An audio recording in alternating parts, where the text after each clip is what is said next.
Hello दोस्तों, एक बार फिर से स्वागत है आप सभी का आपके अपने चैनल।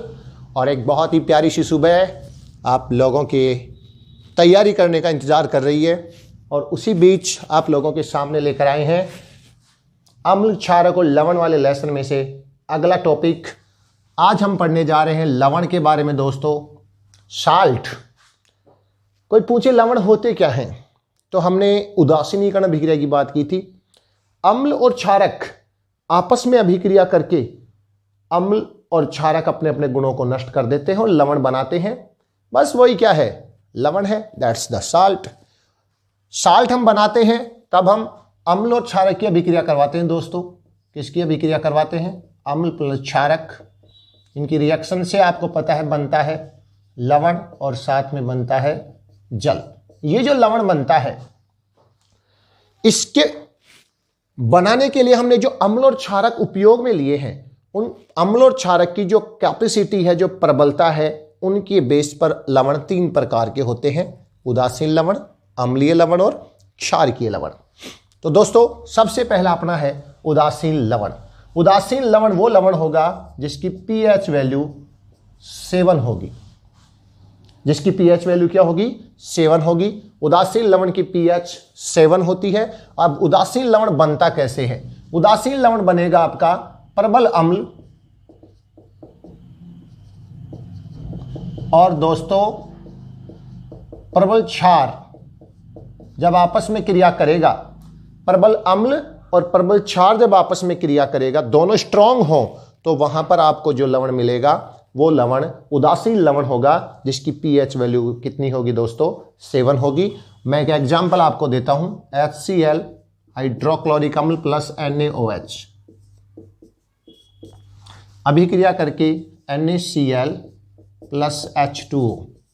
ये जो लवण आपका बन रहा है NaCl सोडियम क्लोराइड, ये लवण प्रबल अम्ल और प्रबल क्षार, प्रबल अम्ल का उदाहरण HCl हाइड्रोक्लोरिक अम्ल, प्रबल क्षारक का उदाहरण NaOH सोडियम हाइड्रोक्साइड, दोनों अभिक्रिया करेंगे तो उदासीन लवण बनाएंगे सोडियम क्लोराइड।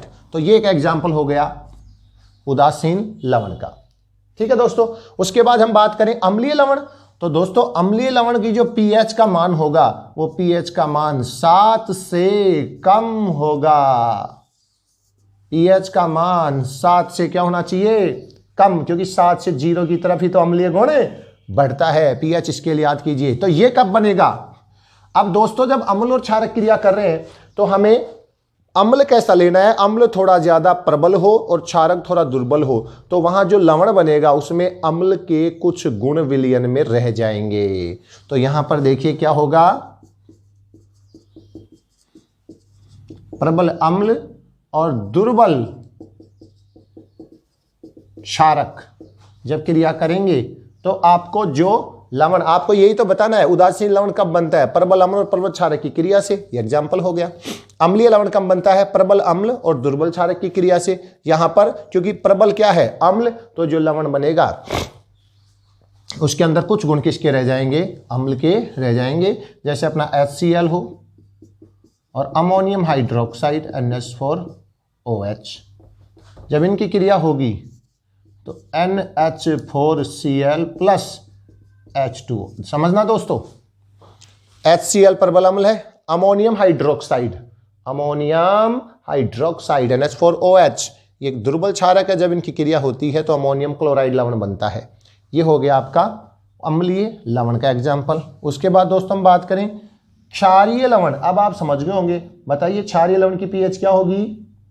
बिल्कुल सही, द पीएच वैल्यू इज 7 और मोर, 7 से अधिक होगी। 7 से क्या होगी? अधिक। उसको हम क्या कहेंगे? क्षारीय लवण। ये लवण बनेंगे, अब आप खुद समझ गए होंगे, आपका प्रबल होना चाहिए क्षारक और दुर्बल होना चाहिए अम्ल। उससे जो लवण बनेगा वो लवण कैसा बनेगा दोस्तों? क्षारीय लवण बनेगा। एग्जाम्पल ले लें, NaOH प्लस एसिटिक अम्ल ले लो CH3COOH, लवण बनाएंगे तो यहां पर देखिए यहां से टूटेगा और ये आपका यहां से टूटेगा, सोडियम एसीटेट बनेगा CH3COONA, सोडियम एसीटेट और साथ में बनेगा जल। ये जो सोडियम एसीटेट लवण है, ये लवण कैसा होगा दोस्तों, इसमें क्षारीय प्रकृति पाई जाएगी। लवण तो है ये, लेकिन ये उदासीन लवण नहीं है। ये लवण ऐसा होगा जिसमें क्षारीय प्रकृति पाई जाती है। तो ये बहुत ही सिंपल सा फंडा है लवणों के बारे में कि उदासीन लवण, अम्लीय लवण और क्षारीय लवण क्या क्या होते हैं। इनके बारे में आपको सबको ध्यान रखना है। उदासीन लवण की pH 7, अम्लीय लवण की pH 7 से कम और क्षारीय लवण की pH 7 से अधिक होती है। ये आपको ध्यान रखना है। कब किससे उदासीन लवण बनेगा, किससे अम्लीय लवण बनेगा, किससे क्षारीय लवण बनता है। ठीक है दोस्तों, वीडियो को रोक करके आप इसको उतार लेंगे। आगे बढ़ते हैं। लवणों की बात जब होती है तो लवण हमेशा अम्ल और क्षारक की क्रिया से बनते हैं, और किस प्रकार का अम्ल है, किस प्रकार के क्षारक से क्रिया कर रहा है या क्षार से क्रिया कर रहा है, उसी बेस पर अपना क्या बनता है, लवण बनता है। डटे रहो, पढ़ते रहो, आगे बढ़ते रहो, घबराएं नहीं, हार नहीं माने। जीवन में चाहे जैसे भी परिस्थिति आए, आपको सभी प्रकार की परिस्थितियों का सामना करना है। चलते हैं दोस्तों आगे, और अपन अब ले रहे हैं सबसे पहले बहुत इंपॉर्टेंट रिएक्शन, क्लोर क्षार रिएक्शन। क्लोर क्षार अभिक्रिया। परिभाषा पूछते हैं, क्लोर क्षार अभिक्रिया होती क्या है। क्लोर क्षार अभिक्रिया को समझने के लिए अपन सबसे पहले ये जो क्लोर क्षार अभिक्रिया है ना अपनी दोस्तों, ये अपनी सोडियम हाइड्रोक्साइड कास्टिक सोडा जो बनाने की अभिक्रिया है उसके लिए काम में आती है। कास्टिक सोडा,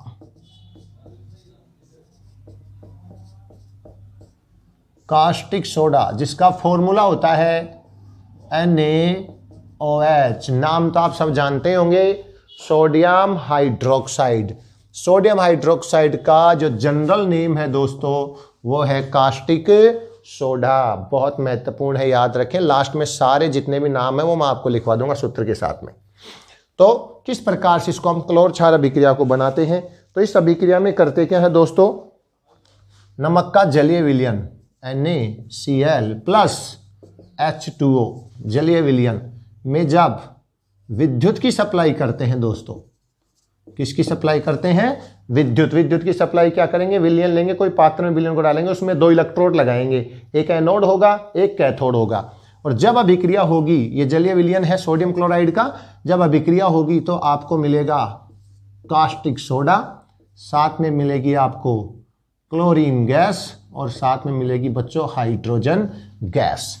बहुत इंपॉर्टेंट रिएक्शन है। दिस इज द क्लोर क्षार रिएक्शन, क्लोर बेस रिएक्शन।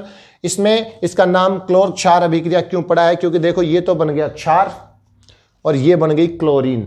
इन दोनों के नाम की वजह से इनको हम क्लोर क्षार अभिक्रिया कहते हैं। ठीक है दोस्तों, समीकरण संतुलित है या नहीं इसको आप चेक कर सकते हैं। हाइड्रोजन 2 है, इधर ऑक्सीजन 1 है, हाइड्रोजन 2 और 1 3 है, इधर हाइड्रोजन 2 है, क्लोरीन उधर 2 है, क्लोरीन के लिए 2 लगाएंगे, सोडियम 2 हो गया, यहाँ 2 लगाएंगे, ऑक्सीजन 2 हो गया, यहाँ 2 लगाएंगे, सब संतुलित हो गया। आप चेक कर सकते हैं। तो ये थी अपनी क्लोर क्षार अभिक्रिया।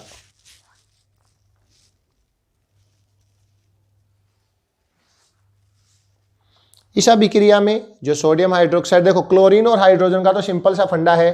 क्लोरीन जो गैस उस पर ऋणावेश होता है, ऋणावेश जो भी आयन होता है वो किस पर जाएगा, धनावेशित इलेक्ट्रोड पर जो एनोड होता है। तो आपका क्लोरीन तो मिलेगा आपको एनोड पर, और हाइड्रोजन पर पॉजिटिव चार्ज होता है, जो हाइड्रोजन आकर गैस मिलेगी तो ये आएगा कैथोड पर। ये याद रखना है आपको कि कौन कहाँ पर मिलता है। और साथ में आपका सोडियम हाइड्रोक्साइड है, वो भी किस पर मिलेगा आपको, कैथोड पर। तो देखिए सोडियम हाइड्रोक्साइड कैथोड पर मिलेगा, क्लोरीन गैस आपको एनोड पर मिलेगी, और हाइड्रोजन गैस आपको कैथोड के पास। बुलबुलों के रूप में गैसें हैं ये, तो कैथोड और एनोड के पास आकर के वहां पर गैस बनाएंगी, या आयन के रूप में आएंगे, chloride ion, hydrogen plus ion, वहां से इनको इलेक्ट्रॉन मिल जाएंगे, तो ये वहां पर अपना गैस बनकर बुलबुलों के रूप में बाहर निकलेगी। और जो कैथोड है उसके आसपास जो है वहां पर सोडियम हाइड्रोक्साइड आकर के विलयन जो है उसमें सोडियम हाइड्रोक्साइड अधिक मात्रा में इकट्ठा हो जाएगा। तो इस प्रकार से ये थे अपने क्लोर क्षार रिएक्शन। ठीक है दोस्तों, उसके बाद अपन आगे बढ़ते हैं और आगे अपन लेते हैं अब विरंजक चूर्ण। अगला जो टॉपिक अपना वो है विरंजक चूर्ण। एक बात मैं और बता दूं आपको, ये जो कास्टिक सोडा है इसके जो यूज हैं उनको और आप थोड़ा याद कर लेंगे, क्योंकि वो सब आपको बुक्स में मिल जाएंगे। फिर भी अगर आपको कोई दिक्कत है तो आप लोग एक बार ध्यान से सुन लें इनको। ये जो आपका सोडियम हाइड्रोक्साइड है, ये धातुओं से ग्रीस हटाने के लिए, कृत्रिम फाइबर बनाने में, साबुन और अपमार्जक बनाने में प्रयुक्त होता है। इंपॉर्टेंट चीज़ है, कास्टिक सोडे का सबसे ज़्यादा उपयोग साबुन व अपमार्जक, साबुन व अपमार्जक बनाने में और धातुओं के ऊपर से ग्रीस हटाने में, है ना, और कृत्रिम यानी आर्टिफिशियल फाइबर बनाने में उपयोग में लिया जाता है। तो ये थी अपनी क्लोर क्षार रिएक्शन दोस्तों। अगला आता है अपना विरंजक चूर्ण।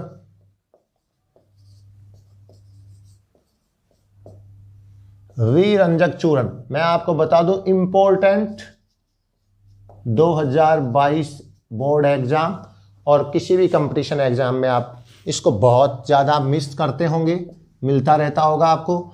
इसका रासायनिक अणुसूत्र है CaOCl2, पूछते ही रहते हैं। विरंजक चूर्ण का रासायनिक सूत्र बनाइए। नाम है कैल्शियम ऑक्सीक्लोराइड, कैल्शियम ऑक्सीक्लोराइड, ये है अपना विरंजक चूर्ण। विरंजक चूर्ण को बनाने की विधि देखिए। जो भुजा हुआ चूना है, भुजा हुआ चूना याद करो, चूना पत्थर कैल्शियम ऑक्साइड, उसको पानी में डाला, कैल्शियम ऑक्साइड को जल में डाल करके, मैं आपको बता देता हूं एक बार, कैल्शियम ऑक्साइड चूना पत्थर जल में डाला, बन गया चूने का पानी कैल्शियम हाइड्रोक्साइड।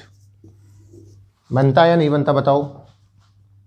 बनता है ना, यही है चूना पत्थर का सूत्र। चूना पत्थर जो कली का पत्थर लेकर हम मार्केट से आते हैं, ये जो पानी है अगर ये किस दिन के लिए सूख जाएगा तो आपको सफेद सफेद पाउडर मिलेगा। ये है शुष्क भुजा हुआ चूना कैल्शियम हाइड्रोक्साइड, शुष्क चूना, भुजा हुआ चूना, शुष्क भुजा चूना, ठीक है। इसके ऊपर क्लोरीन गैस प्रवाहित करने पर, दोस्तों इसके ऊपर से क्या प्रवाहित करेंगे? क्लोरीन गैस प्रवाहित करेंगे। क्लोरीन गैस जब इस पर से प्रवाहित करेंगे तो आपको मिलेगा CaOCl2 और साथ में निकल जाएगी हाइड्रोजन गैस। क्या निकल जाएगी दोस्तों? सॉरी, हाइड्रोजन गैस नहीं, जल, जल का अणु अलग हो जाएगा। तो ये है CaOCl2 जिसको अपन कहते हैं विरंजक चूर्ण। समीकरण को संतुलित कर लेंगे, संतुलित ही ऑलरेडी, कुछ करने की जरूरत नहीं है। ये रिएक्शन है विरंजक चूर्ण बनाने की। किस प्रकार से हम विरंजक चूर्ण बनाते हैं? विरंजक चूर्ण बनने के बाद अगर इसके उपयोग की बात करें तो वस्त्र और कागज उद्योग जो होते हैं उनमें उनका रंग उड़ाने के लिए, नाम इसका है, रंग उड़ाने में उपयोगी होता है कौन? विरंजक चूर्ण। कई रासायनिक उद्योगों में ये अपचायक के रूप में भी यूज होता है। अपचायक यानी अपचयन करा देने वाला, ये अपचयन करवा देता है कई रासायनिक उद्योगों में पदार्थों का। और पीने का जो जल होता है उसको जीवाणु मुक्त रोगाणु नाशक बनाने के लिए ये रोगाणु नाशक के रूप में भी काम में आता है। पीने के जल का अंदर ये डालते हैं इसको शुद्ध करने के लिए।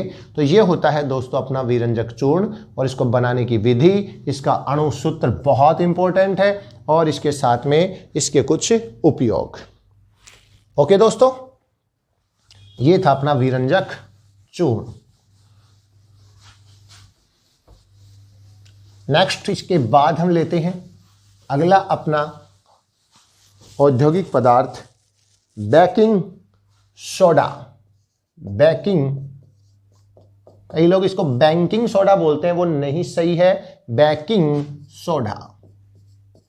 शाबाश, बहुत अच्छा, याद कीजिए, कोशिश कीजिए। क्या होता है बेकिंग सोडे का अणुसूत्र? बेकिंग सोडे का अणुसूत्र बनाने की कोशिश बताएं।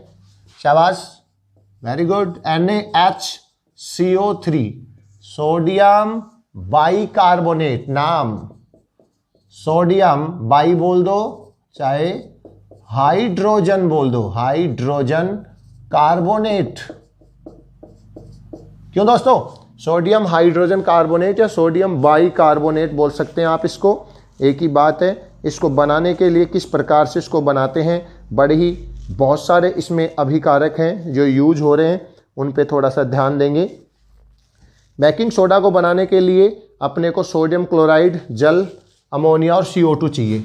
सोडियम क्लोराइड NaCl, साथ में जल, साथ में CO2 और साथ में NH3 अमोनिया।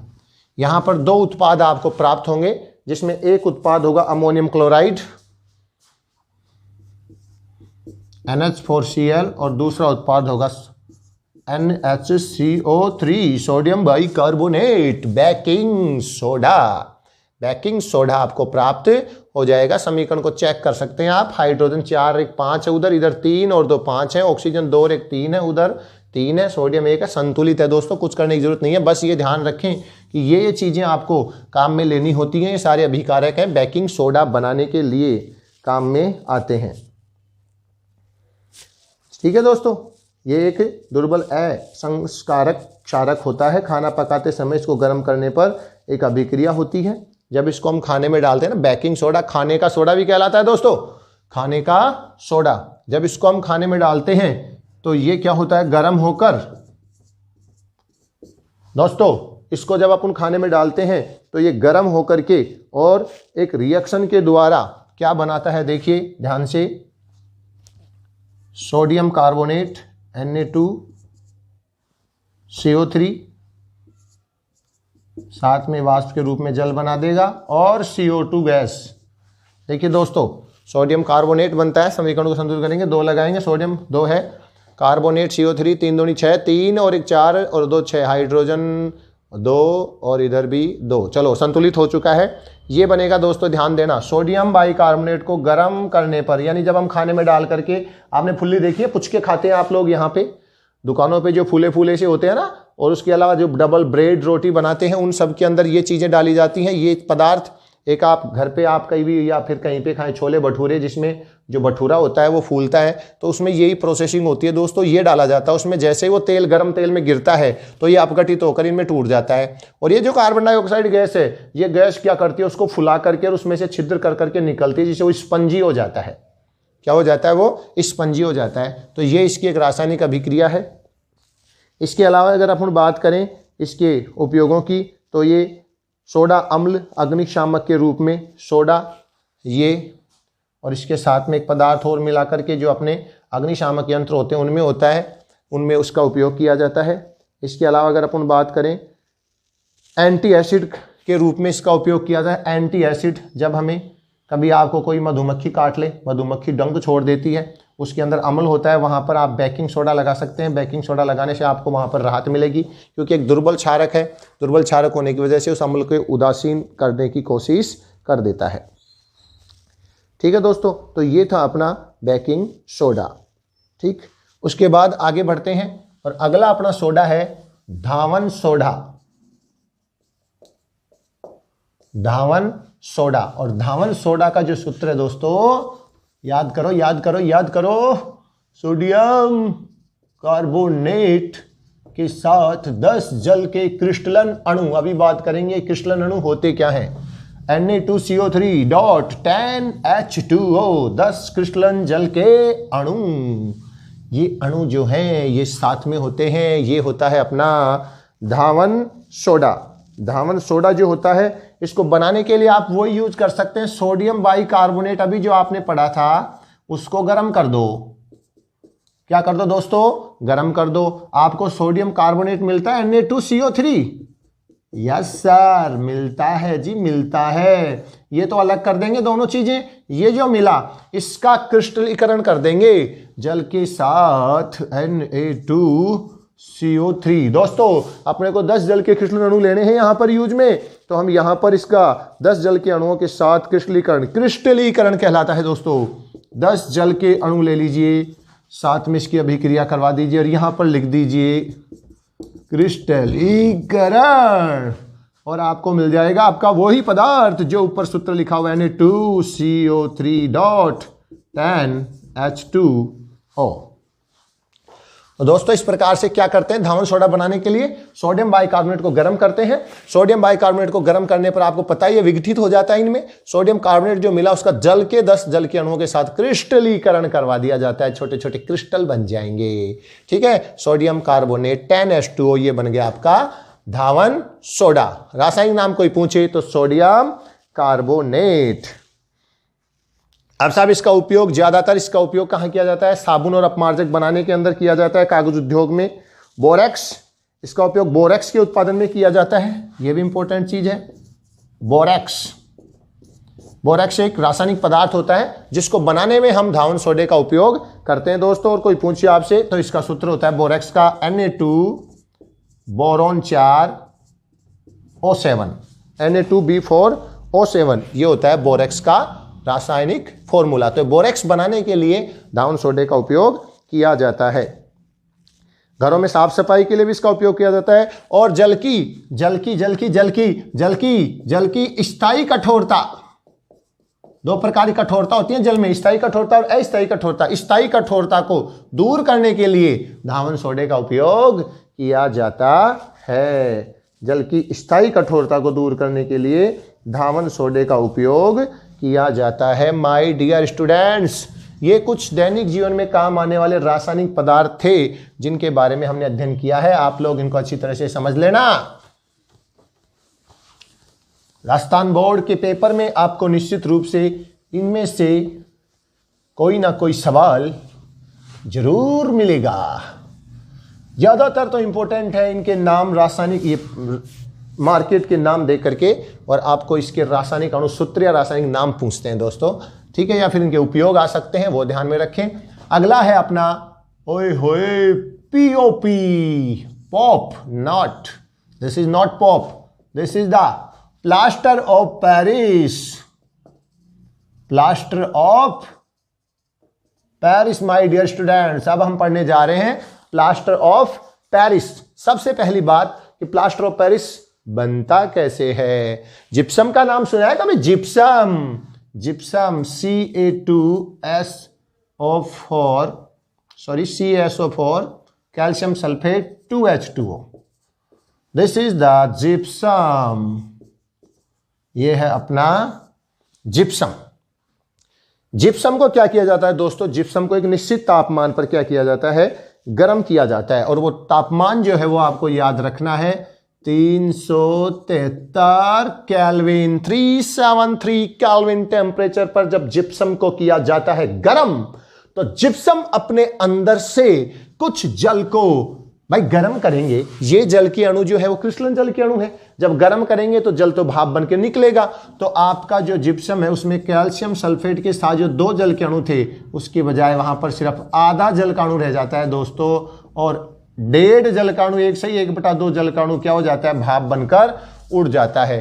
तो कैल्शियम सल्फेट के साथ जब आधे जल का अणु होगा, अर्ध हाइड्रेट बोलते हैं, आधे जल का अणु, ये जो है यही तो है POP, pop, not, plaster of Paris, calcium sulphate dot 1/2 H2O।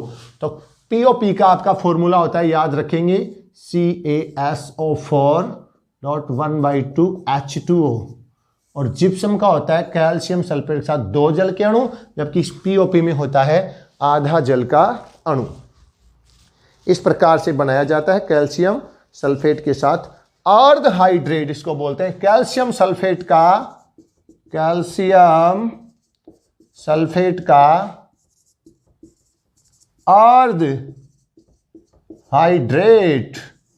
Calcium sulphate का अर्ध हाइड्रेट क्या होता है दोस्तों, प्लास्टर ऑफ पेरिस होता है।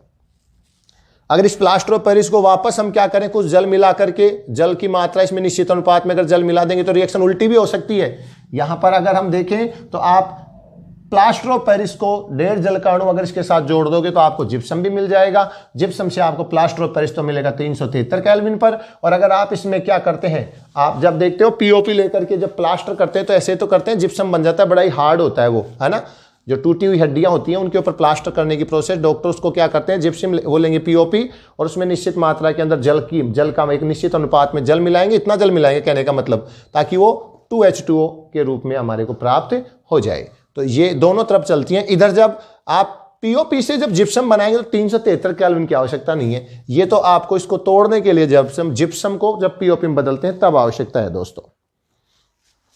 इसके उपयोग की बात करें दोस्तों तो प्लास्टर ऑफ पेरिस का उपयोग खिलौने बनाने में, सजावट का सामान, सतह को चिकना बनाने के लिए, ठीक है, खिलौने बनाए जाते हैं, सजावट का सामान सुंदर सुंदर से बनते हैं इनसे। घरों के अंदर पीओपी आप जानते ही हैं, घरों के अंदर अच्छी अच्छी डिजाइन बनवाने के लिए हम इसका उपयोग करते हैं।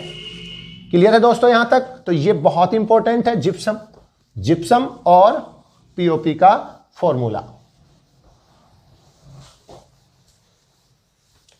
और अब लास्ट टॉपिक अपना है दोस्तों, इसके अंदर हमने जो ये पढ़ा है अभी अभी बहुत सी बातों के अंदर आपने क्रिस्टलन जल पढ़ा है, क्रिस्टलन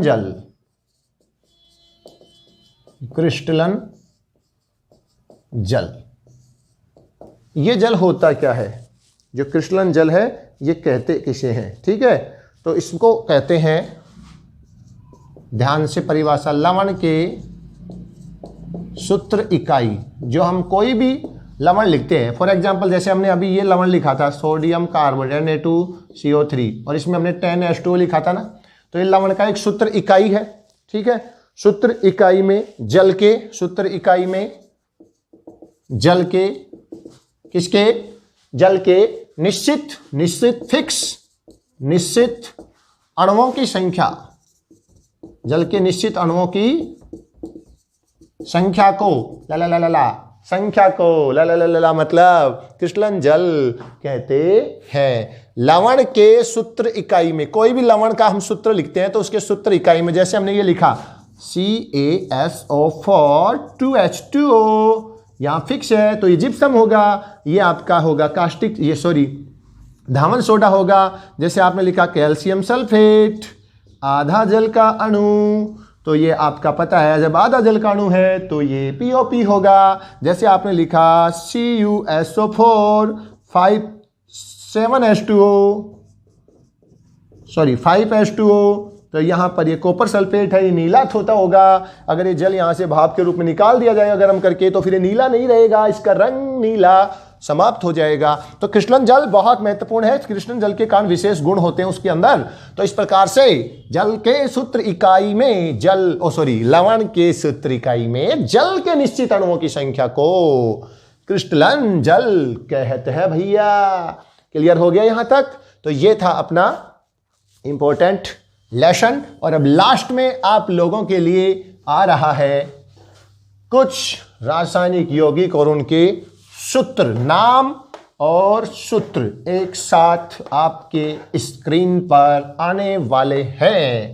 अपने दिल की धड़कन थम के बैठिए दोस्तों, शुरू करते हैं। सबसे पहले नमक, साधारण नमक,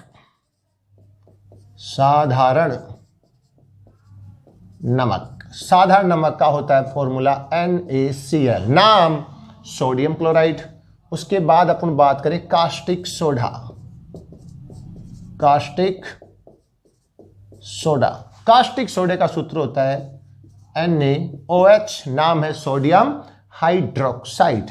उसके बाद बेकिंग सोडा, याद करो, अभी पढ़ा है आपने, याद करो, शाबाश। Baking soda, sodium hydrogen carbonate NaCO3। उसके बाद आया कौन आया धोने के लिए? धावन सोडा आया। धावन सोडे का होता है Na2CO3 10H2O। उसके बाद आया विरंजक चूर्ण आया। क्यों आया? ये तो धोने के लिए आया था, ये रंग उड़ाने के लिए आया। कपड़े का रंग उड़ा देगा भैया, रंगहीन कर देगा, रंगीन कपड़ों को रंगहीन कर देता है। कौन? विरंजक चूर्ण CaOCl2, कैल्शियम ऑक्सीक्लोराइड। फिर आया भैया जिप्सम भी आया। जिप्सम पीओपी बनाने के लिए आया था कैल्शियम कार्बोनेट 2 जल के क्रिस्टलन अणु, और फिर आया भैया है कैल्शियम कार्बोनेट। और क्या बात कर रहे हो, कैल्शियम सल्फेट होता है। ये कैसे लिखा सर, गलती हो गई भैया, कैल्शियम सल्फेट CaSO4 2H2O, और फिर आया POP plaster of Paris CaSO4 1/2 hydrogen oxygen से बना हुआ जल। तो ये फॉर्मूले हैं आपके जीवन में। मैं आपको बता दूं एग्जाम 2022 में जो 10th का एग्जाम होगा, ये ऐसे हैं जो आपको सारे भी मिल सकते हैं। इनमें से 4 को उठा करके वो क्या करेगा, नाम डाल देगा और उनके सामने उनके सूत्र को उल्टा सीधा कर देगा दोस्तों, फिर कहेगा सही मिलान करो। ऐसा आया भी है। जब सबसे पहले एनसीईआरटी कोर्स जब एक बार लगा था, मेरे को सन तो याद नहीं है, 12 या 13 में लगा था लगभग, उस समय सबसे पहली साल बोर्ड के एग्जाम में ये क्वेश्चन आया था। ऐसे नाम दे दिए 6 और उनके सामने उनके अलग अलग लिख दिए रासायनिक सूत्र और कहा सही मिलान कीजिए। और जिन बच्चों को याद था सट से 3 नंबर प्राप्त करने में उन्होंने बिल्कुल देरी नहीं की। बहुत ईजी है, सभी को याद होना चाहिए। आपको ये किसी भी लेवल पे हो, आप सबको याद होनी चाहिए ये चीजें। जनरल साइंस भी है, कंपटीशन की तैयारी करने वाले लोगों के लिए भी बहुत महत्वपूर्ण है। तो चलते हैं दोस्तों, आज के लिए इतना ही, फिर मिलते हैं। जय हिंद, जय भारत, राधे राधे।